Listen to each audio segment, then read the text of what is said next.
কি বলছো মা? ওটা কি বানিয়েছো? হুম, তারপরে ও তা বলো। কথিত কথায় আছে পুরী সমুদ্রের পাড়ে যে বাড়িঘর বানিয়ে রেখে যাওয়া হয় সেগুলো নাকি বাস্তবে ফলপ্রসূ হয়। তাই জানি না সত্যিটা কতটা।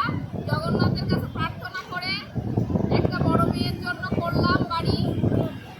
সত্যিটা চাই এরকম বাড়ি হোক, তিনতলা বাড়ি গাড়ি দুটোই করে দিয়ে গেলাম এখানে।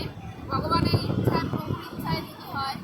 আর এখানে যা কিছু গাড়ি তার স্বপ্ন মন্দির বড় উঠোন সবটাই আমি তৈরি করে দিলাম। এবার সম্পূর্ণটাই প্রভুর কৃপা।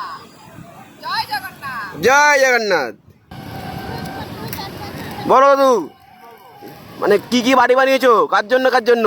এই যে সুদামা, সমাপ্তি, অনন্যা, টুটুলু, চারজনের চারটে বাড়ি। জয় জগন্নাথ। জয় জগন্নাথ। এবার বলো।